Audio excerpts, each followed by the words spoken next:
Lord, maraming salamat sa mga salita mo, sa mga punto na napakinggan namin before.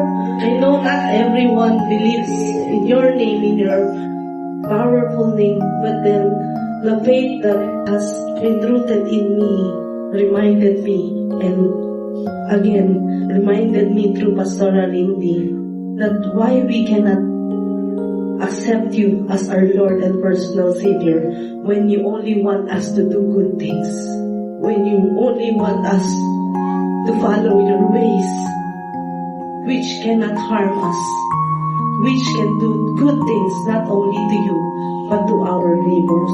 Why we cannot follow that Savior who only wants us to be righteous? Why we cannot follow the words of God who wants us to only be saved? Why we keep on following the steps of this world, where we know it will lead us into not only dying physically, but even our soul. Lord, thank you for your reminders that in every morning that we have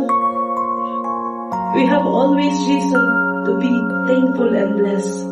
Not full of complaints, not full of negativity, but with a grateful heart that is fully anchored to you. Thank you for that reminder, Lord. We thank you, Lord, for giving us the opportunity na baguhin kami the process, Panginoon, of becoming like you or being Christ-like, Lord God, that serves us as light and salt of this world, especially sa mga taong hindi pa nakakilala sa iyo, Lord God.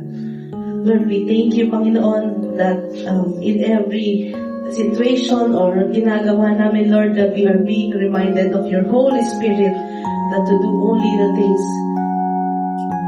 that you want us to do, Panginoon. That we can somehow represent you, Panginoon, your child, Panginoon. It is a good feeling, Panginoon, na matawag na anak mo. That we are children of God. That people can see the light through you, Panginoon, sa aming mga buhay. Lord, in case, Panginoon, kami, Panginoon, ay nasa darkness or nakakaranas ito, Panginoon, gamitin mo mga tao nakapaligid sa amin, Lord God.